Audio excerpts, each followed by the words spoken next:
नमस्कार, बहुत स्वागत है आपका विंध्या टाइम्स में। हाजिर हुए विंध्य की अब तक की बड़ी खबरों के साथ। बात करते हैं पहली खबर की, जो कि रीवा जिले से आ रही है। बता दें कि बांग्लादेश में हिंदू समुदाय पर हो रहे कथित अत्याचारों के विरोध में रीवा में हिंदू महासंघ ने जोरदार प्रदर्शन किया है।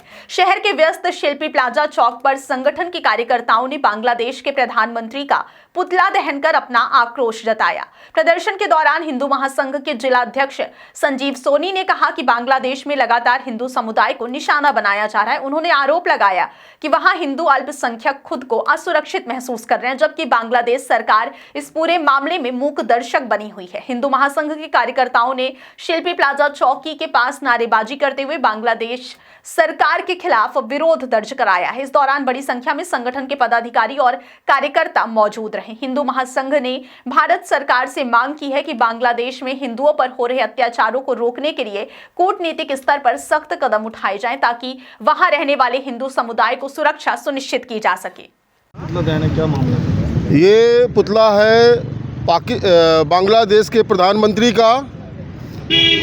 जैसा कि आप सब जान रहे हैं, इस समय मीडिया में पूरा चल रहा है कि बांग्लादेश में जिस प्रकार से हिंदुओं का नरसंहार किया जा रहा है, हम भारत सरकार माननीय गृह मंत्री जी से आग्रह करते हैं, निवेदन करते हैं कि तत्काल बांग्लादेश में जो ये अत्याचार हो रहा है हिंदुओं के साथ, उसको तत्काल प्रभाव से इसको रोका जाए। और भारत के अंदर जो भी बांग्लादेशी छुपे हुए हैं, बांग्लादेशी हो गए, आपके पाकिस्तानी हो गए, रोहिंग्या हो गए, जितने भी ऐसे मुसलमान घुसे हुए हैं, उनको तत्काल बाहर किया जाए। का पुतला जलाएंगे? ये प्रधानमंत्री बांग्लादेश का। क्या नाम है आपका? मेरा नाम संजीव सोनी है। हम बात करते हैं अगली खबर की, जहां प्रदेश के मुख्यमंत्री डॉक्टर मोहन यादव के कुशल, दूरदर्शी और जन कल्याणकारी नेतृत्व में भारतीय जनता पार्टी सरकार के 2 वर्ष के सफल कार्यकाल की पूर्णता के अवसर पर स्वास्थ्य सेवाओं को आम जनता तक पहुंचाने के उद्देश्य से स्वास्थ्य एवं चिकित्सा विभाग मनगवा के तत्वाधान में सामुदायिक स्वास्थ्य केंद्र मनगवा में एक विशाल स्वास्थ्य शिविर का आयोजन किया गया। यह शिविर उप मुख्यमंत्री एवं स्वास्थ्य मंत्री राजेंद्र शुक्ला के मार्गदर्शन में संपन्न हुआ, जिसमें क्षेत्रवासियों को एक ही छत के नीचे उन्नत चिकित्सा सुविधाएं उपलब्ध कराई गई। कार्यक्रम के मुख्य अतिथि मनगवा विधायक इंजीनियर नरेंद्र प्रजापति रहे, जिन्होंने दीप प्रज्वलन कर शिविर का शुभारंभ किया और प्रदेश सरकार के 2 वर्ष के सफल कार्यकाल पर नागरिकों को बधाई दी। अपने संबोधन में विधायक ने कहा कि मुख्यमंत्री डॉक्टर मोहन यादव के नेतृत्व में प्रदेश सरकार ने स्वास्थ्य क्षेत्र में ऐतिहासिक कार्य किए हैं, जिनका सीधा लाभ आम जन को मिल रहा है। वहीं उप मुख्यमंत्री राजेंद्र शुक्ला द्वारा स्वास्थ्य सेवाओं को सुदृढ़ करने के निरंतर प्रयासों की भी उन्होंने सराहना की। हम बात करते हैं अगली खबर की, जहां मनरेगा का नाम बदलने की संभावनाओं को लेकर मऊगंज में जिला कांग्रेस कमेटी ने कड़ा विरोध दर्ज कराया है। इस मुद्दे पर मऊगंज कांग्रेस कार्यालय में एक विरोध बैठक आयोजित की गई, जिसमें कांग्रेस नेताओं ने भारतीय जनता पार्टी पर महात्मा गांधी की विरासत और विचारधारा को योजनाबद्ध तरीके से मिटाने का आरोप लगाया है।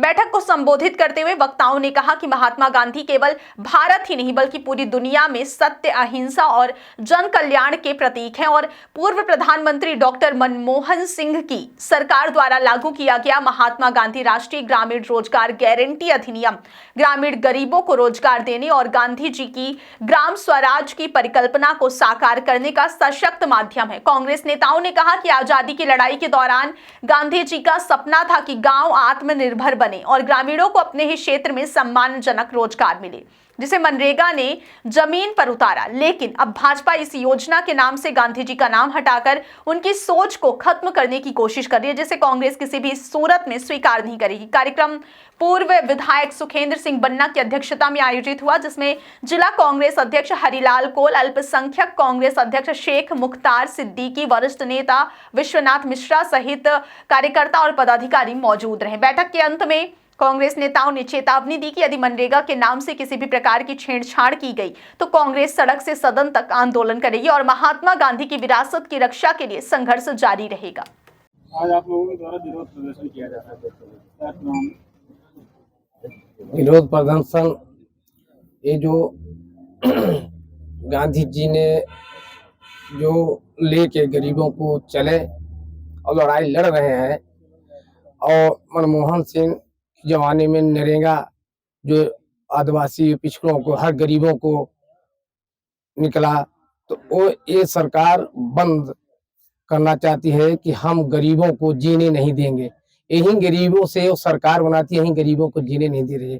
तो हम लोग पीछे नहीं हटेंगे, कांग्रेसी पीछे नहीं जाएंगे, गरीबों को लेकर चलेंगे और ऊंचाएंगे गरीबों को, और पीछे हटने वाले नहीं। जो राहुल गांधी ने मुद्दा लेके लड़ रहे हैं, तो हम सब लड़ेंगे। आदिवासी और पिछड़ों सम्मान व्यक्त जिले में हर जिले में लड़ाई लड़ेंगे। हम लोग पीछे हटने वाले नहीं है। जो हटाने लगे हैं हम लोग उसको हटा के रहेंगे। बैठक आहूत की थी क्या? आज ये बैठक नहीं बल्कि ये विरोध प्रदर्शन है इस बात का कि हमारे जो देश के पूर्व प्रधानमंत्री डॉक्टर मनमोहन सिंह जी के द्वारा देश की गरीब जनता के लिए मनरेगा लागू किया गया था और महात्मा गांधी के नाम से ये रखा गया। अब महात्मा गांधी का नाम क्यों रखा गया? आप जानते हैं, जब देश की आज़ादी की लड़ाई लड़ी जा रही थी, महात्मा गांधी की परिकल्पना थी कि देश की जनता को देश सत्ता का विकेंद्रीकरण हो। पहले तो देश आजाद हो, सत्ता का विकेंद्रीकरण हो, और आजादी के बाद जन जन तक पंचायती राज के माध्यम से जनता अपने हाथ में उसको पावर मिले और काम भी मिले। तो गरीब जनता बेरोजगार न रहे, उसको काम मिले। हमारे देश के मनमोहन सिंह ने ये मनरेगा लागू किया और महात्मा गांधी का नाम रखा, लेकिन उसका नाम हटाने का काम भारतीय जनता पार्टी ने किया, जो बेहद निंदनीय है। आप सब जानते हैं कि महात्मा गांधी का नाम कोई भारत का नाम नहीं, देश के आजादी भर का नाम नहीं। कई विश्व के देश ऐसे हैं जो महात्मा गांधी को अपना आदर्श मानते हैं। अमेरिका के राष्ट्रपति जब बराक ओबामा आए थे तो उन्होंने इस बात का जिक्र अपने भाषण में किया था कि महात्मा गांधी सिर्फ भारत का व्यक्तित्व नहीं है, जबकि पूरे विश्व का व्यक्तित्व है। और उनके नाम से मनरेगा अगर लागू की गई थी, मनमोहन सिंह जी ने लागू किया था, तो कोई गलत नहीं था। उन्होंने, मनमोहन सिंह जी ने अपना नाम नहीं लिखा था, महात्मा गांधी का नाम लिखा। लेकिन हमारे देश की जो इस समय वर्तमान सरकार है, उन्होंने इस नाम को चेंज किया, जो घोर निंदनीय है। और उन्हें ऐसा नहीं करना चाहिए। उसका कारण ये है कि देश की आजादी महात्मा गांधी ने दी थी और उनका नाम आपने बदल दिया, जिसको पूरा विश्व मानता है। इस बात को लेकर के आज यहाँ पर हम सब एकत्रित हुए, कांग्रेस जन एकत्रित हुआ। इसी कड़ी में पूरे देश में इसका विरोध किया जा रहा है और हमारे मऊगंज के सभी कांग्रेस जन, हमारे जिला कांग्रेस कमेटी के अध्यक्ष श्री हरिलाल कोल जी के नेतृत्व में यहाँ पर रखा गया और सभी जिले के वरिष्ठ जन यहाँ पर उपस्थित हैं और हम सब यहाँ पर इसका की घोर निंदा करते हैं। इसके लिए यहाँ पर हम सब आए। हम बात करते हैं अगली खबर की, जहां रीवा शहर के बिछिया थाना क्षेत्र में 65 वर्षीय बुजुर्ग की हत्या के मामले में पुलिस ने 24 घंटे के भीतर सनसनीखेज खुलासा करते हुए आरोपी को गिरफ्तार कर लिया है। पुलिस जांच में सामने आया है कि हत्या की वजह पारिवारिक रिश्तों से जुड़ा गंभीर विवाद था। पुलिस के अनुसार ससुर और बहू के बीच लंबे समय से अवैध संबंध चल रहे थे, जिससे नाराज होकर नाती ने अपने ही दादा की पीट कर हत्या कर दी। घटना के बाद आरोपी फरार हो गया था, जिसे पुलिस ने त्वरित कार्रवाई करते हुए कुछ ही घंटों में घेराबंदी कर पकड़ लिया। पूछताछ के दौरान आरोपी ने स्वीकार किया कि उसने अपनी मां और दादा को आपत्तिजनक स्थिति में देखा था, जिससे वह आपा खो बैठा। इस बात की पुष्टि आरोपी के पिता द्वारा भी किए जाने की बात पुलिस ने कही है। पुलिस के मुताबिक शनिवार को ससुर और बहू ने साथ बैठकर शराब का सेवन किया और इसी दौरान विवाद बढ़ा, जिसके बाद आरोपी ने पहले अपनी मां से मारपीट की और बीच बचाव करने आए दादा की बेरहमी से पिटाई कर दी, जिससे उनकी मौके पर ही मौत हो गई। यह घटना बिछिया थाना क्षेत्र के बदराव गांव की बताई जा रही है। पूरे मामले पर खुलासा वरिष्ठ अधिकारियों के निर्देशन पर पुलिस टीम द्वारा किया गया है। फिलहाल आरोपी के खिलाफ हत्या का मामला दर्ज कर लिया गया और उसे न्यायालय में पेश किया जा रहा है। इस घटना ने न सिर्फ कानून व्यवस्था बल्कि सामाजिक और पारिवारिक मूल्यों पर भी गंभीर सवाल खड़े कर दिए हैं। ये क्या नाम आपका? मेरा नाम रिंकू साकेत। ये बदलाव में जो कल घटना हुई, वो लड़का कौन है? आपका बेटा है? मेरा बेटा है। कैसे घटना हुई? क्या घटना हमको सर पता नहीं था, मेरा पैर टूट गया था। वो आदमी हमको, हमारे मैडम दारू पीती थी, तो लालच में उसको दारू पिया के अपने तरफ कोशिश कर रहा था।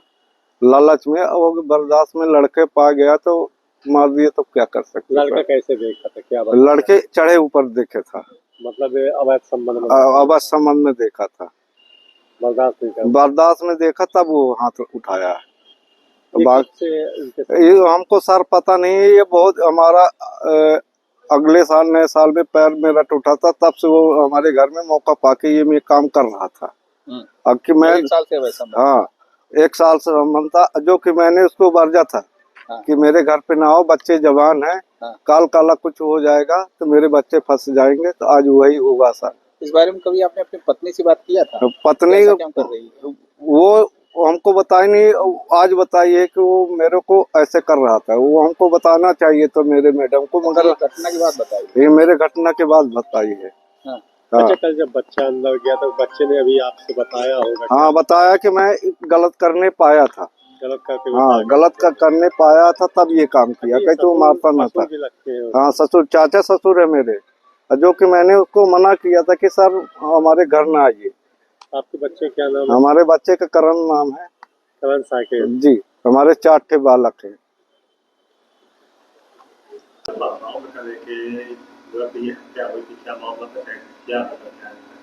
कल हमको बदराव में लगभग 3 बजे करीब सूचना मिली हुई थी कि एक रिश्ते के दादा को उसके पोते ने हत्या कर दी है।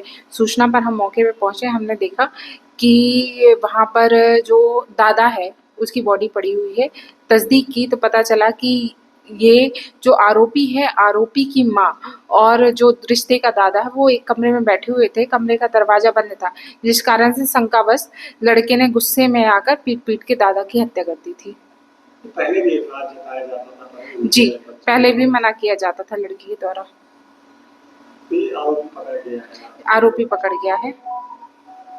हम बात करेंगे अगली खबर की, जो कि सतना जिले से आ रही है। सतना में नेशनल एड्स कंट्रोल ऑर्गेनाइजेशन यानी नाको की एमडी डॉक्टर शोभिनी राजन के नेतृत्व में गठित 4 सदस्यीय केंद्रीय जांच टीम ने 2 दिनों तक चली जांच के बाद कई गंभीर खामियों का खुलासा किया है। अस्पताल सूत्रों के अनुसार टीम को ब्लड बैंक को मशीनरी उपलब्ध कराने वाली मुंबई की सूर्या चैरिटेबल ट्रस्ट से जुड़ी बड़ी अनियमितताएं मिली हैं। जांच में सामने आया कि क्लिया मशीन के लिए आवश्यक रीजेंट अधिकांशतः समाप्त हो चुके थे, जिसके बाद एचआईवी जांच एंटीजन टेस्ट किट के माध्यम से की जा रही थी, जिसकी सटीकता अपेक्षाकृत कम मानी जाती है।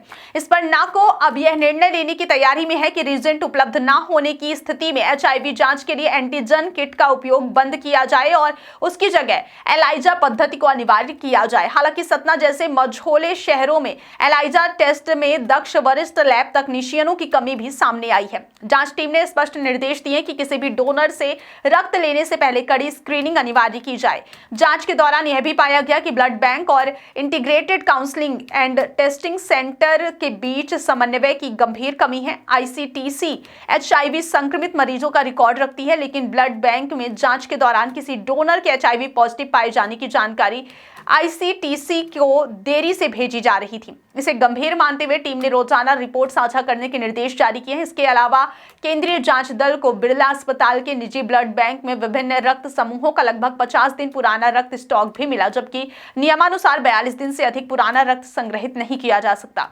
टीम ने इसे गंभीर लापरवाही बताते हुए सख्त कार्रवाई की चेतावनी दी है।